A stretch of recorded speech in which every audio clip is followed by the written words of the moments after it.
Hello everyone and welcome back to my sewing room. If you're new, my name's Diane and I like to share with you the quilts that I've made, the stories of the quilts. They're all a little bit different. The story this week is about the red, white and blue Irish chain quilt. Well, it's a double Irish chain and it's got another colour as well. It's not really red, white and blue totally, red, white and blue-ish. You could have it, I suppose, as a patriotic quilt if you wanted to, but I didn't intentionally make it that way. I've chosen those three colours, main colours, because I think it's a classic looking quilt and I really like the way that it looks. I'm trying to film this with a fan on because here in the UK we're having high temperatures and we're not used to it. We're melting.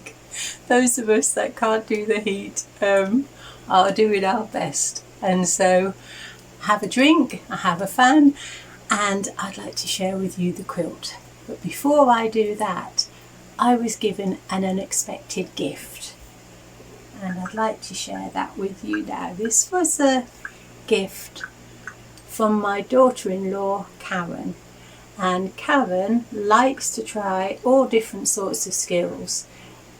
Basically, she flicks through YouTube and other media channels.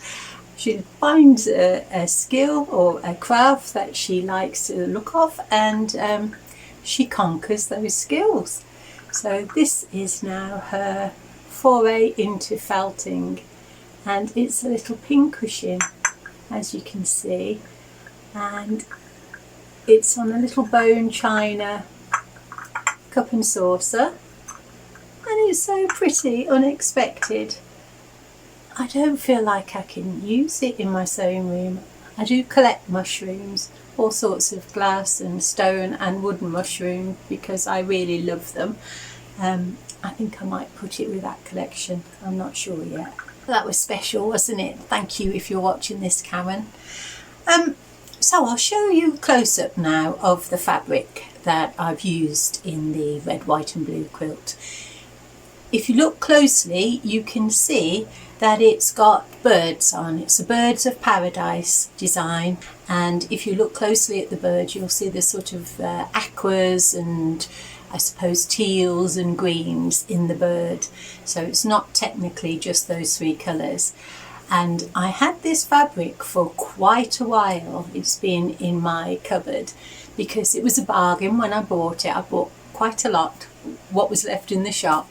And I've been saving it because it's quite a big image of the bird. I didn't want to cut it up and spoil the design. I was looking to put it in a quilt that showcased that nice image, and so I'll show you the design that I came up with. So I put two designs together, and if you look at the one on the left, you can see that I could have used a cutout, a fussy cut of that bird, but it would have given the impression of a square block with a little blue outline, which I think would still look attractive.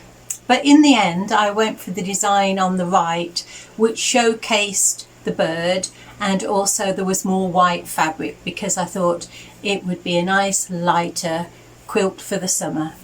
And then I needed to decide on the colour of red and the colour of blue that I would use with this lovely design.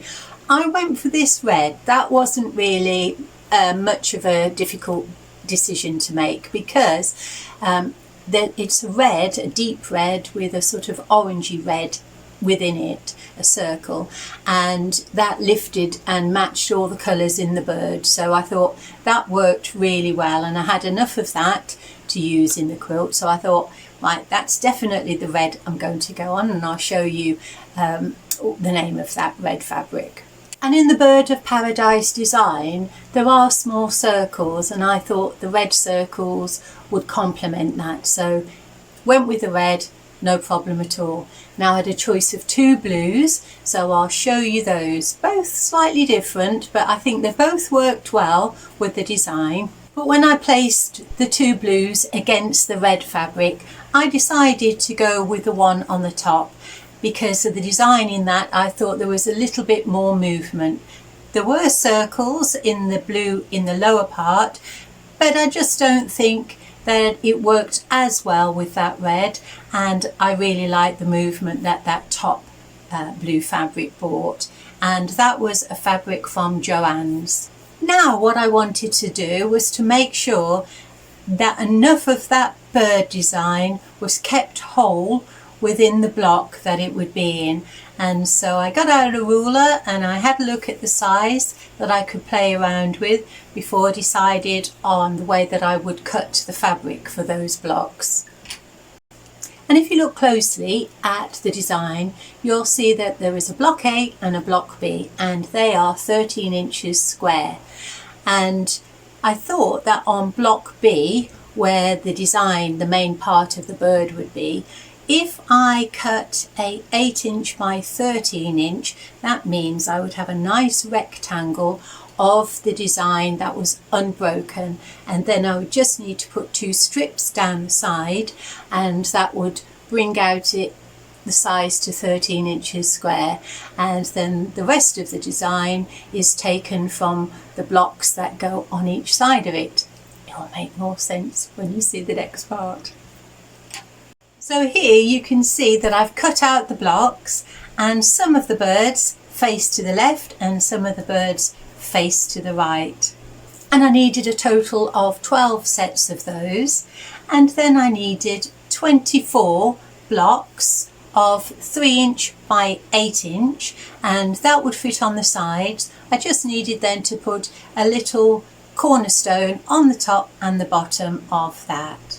And that cornerstone was a 3-inch blue square block, and I needed 48 of those to go on the top and the bottom of each slither. And block A was made up of 3-inch squares, a combination of red, white and blue. And all of this information is on my post if you want to go to that. So I just made some little 4 patches in blue and red, put those together, and then I put together a 25 patch block. And as you could see, in the centre of the block there is a white square with a bird on. That really should be a red square, but I thought when I put the red there that the Irish chain was formed beautifully, the double Irish chain, but it did look a little bit dark, and so I decided I had enough fabric that I would fussy cut a bird in that 3-inch square and put that in the centre. But really it could have been a red and that would have worked too. So I made a sample of block A first of all, just to make sure that I was happy with that fussy cut bird in the centre. I put it on the design wall, I liked the way it looked, so I made all of the block A's, and there were 13 of those. So once I'd made all of block A, I moved on to block B. So if you have a look on the table, you can see that there are 2 strips on the left and the right, and they are made up of 3-inch squares, and you can see that there's a little fussy cut bird in the middle, and then on the inside of those strips there is the 8-inch by 3-inch strip with a 3-inch square blue on the top and the bottom. So I joined those together, and then I added the 13-inch by 8-inch strip of the fussy cut bird in the centre panel and put that together, and that's block B complete. So it comes together quite quickly, this quilt, because it's quite big blocks, and I was quite happy putting them on the design board. And then when I looked at that top row, you can just see, if you have a look at block B, you can see that there's a square, a 3-inch white square missing from the top. It's cut flat across that block, and I just thought that spoilt the shape of the blocks that are around the edge of the quilt. And so I decided at this point that I would try adding another row of red and blue squares, and wherever that white square should appear I would put that just to finish off the design. So I grew the quilt another 3 inches all the way around just to finish the design, and I think at the end it looked much better. So I completed all of the blocks and I put those on the design wall, and then I completed the flimsy with that extra border all the way around. Before I went any further, I thought I will process the fabric that I've got left over. Well, I really like the look of this red, and so I cut some pieces of that to go in another quilt that I'm working on. I'll show you that, hang on a second. So if you've been watching my channel for any length of time, you'll see recently I changed my way of working and I've got multiple projects on the go. Well, that red would work beautifully with the Prairie Queen quilt. So I took some of those red pieces and made some of those. These are one of the first few that I've put together for that quilt. So not near finished with this one yet, but I did add some more squares. This is why everything's taken me such a long time now. So once I'd taken those red pieces of fabric out, I looked at the fabric that was left and I thought that I would make a pieced back for this quilt. There was still quite a lot of that bird fabric left, and like I say, I've had it in my cupboard for quite a while, and I am aware that sometimes designs go out of fashion, and so I thought I'll use as much of this as I could in this quilt. So I decided to make a pieced back. Unfortunately, it's been so hot and it's been really difficult to be on top of everything in my sewing room, and so I didn't take images of me putting together the piece back, but I'll show you a little quick image now of the completed back so you can see where I went with it. So after I'd pieced all the back together, the small pieces of fabric that were left over I processed, and there were tiny little bits of that bird fabric that I didn't really want to go to waste, and so I just added a little bit of blue or red to the side of those, and I made those into 3-inch squares, and I have got a tub of odds and ends of 3-inch blocks that I will put together in a project liners quilt one day. So processed all the pieces first before I went on to the quilting. Like I say, it's been so hot I just couldn't face it. So I put everything away and then I looked at basting this quilt. It's quite a large quilt and it is quite heavy. It is beautiful though. I have used some new batting and I'll show you that at the end of this video. So I just put it on my domestic sewing machine and I completed it with a cross hatch, and it had the blue edging. I didn't want anything to distract from the front of the quilt, the design, so it's the same blue as that I've used inside the quilt on the front, and I'll show you those images of the completed quilt.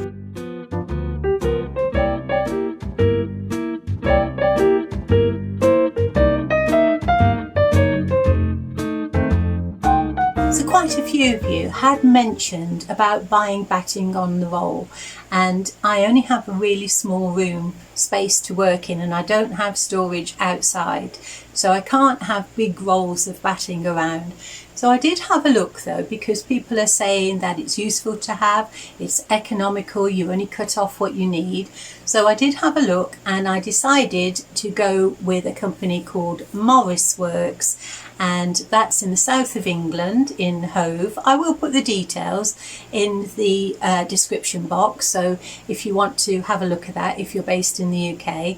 And it came in a box. I bought 90 inches wide by 7.5 meters. So the things I really liked about it is that it arrived in a cardboard box and it had brown wrapping paper on, and it was pre-wound onto a Macover bolt insert. So at one point they would have had fabric on that, so they've recycled that. So all of the things that it's come in, all the packaging is recyclable, which I really like. It's 100% cotton. That's just my preference. I prefer to use that because again, it's 100% recyclable. It can go on the compost bin when it's come to the end of its life. And so this is what I've used, and this is the costing of it. So if you look closely at the receipt on the bottom right, you'll see that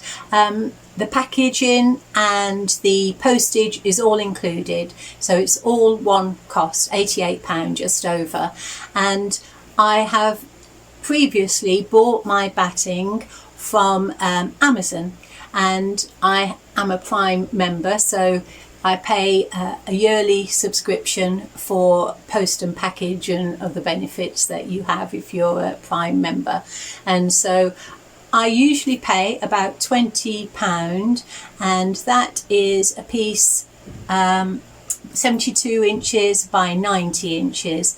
And so for it to be economically in the same ballpark, I suppose, this Morris Works, I'd need to get over 4 quilts out of that.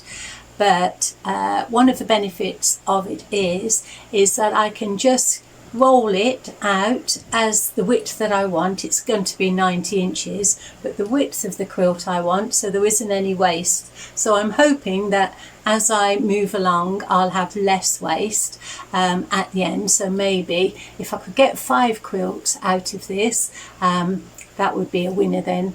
It is really nice quality. I would say it's the same really. It probably is a little bit better. No, I'll be more generous than that. It's probably a little bit better thick loft wise. It's a tiny little bit thicker, although once it's all quilted together you don't really notice, and I haven't had any problems with the quilting batting that I've bought from Amazon in the past. So like I say, it's useful to always be here, and the pieces that were left over are in a box that are stored in the room. Don't take up too much space, they're not in the way, so I'm quite happy with that. So I suppose really time will tell. That's the first quilt that I've made. If you look behind me, you can see there was an unexpected quilt. The trouble with working on smaller or intricate projects that take a while for the blocks to come together is sometimes I just want to make a quilt quite quickly, and this is one, a trip around the world. That is, the flimsy's finished now, and I have got the backing for that ready, and so it's just waiting for the temperatures to drop a little bit so that I can have a go at doing it. So that's it, I think, for this week. I will finish showing you a lovely shot of the Irish quilt in the garden. I think I'm going to put this one in the shop, so by the time this comes to air it'll probably be in my Folksy Shop. I'll put the details down there as well if anyone's interested, but it's not a sale pitch. I'm not trying to sell it to you, just for your information. And so that's it, I think. I'm sorry about the dishevelled. The fan's on, the water's gone, and I'm melting again. So I will see you hopefully next week with another finish. I hope that the weather is being kind to you wherever you are. I know everyone's experienced really strange weather conditions, unusual weather patterns, but we just have to make the most of it where we can. So again, thank you very much for your company, and I will see you again soon. Bye.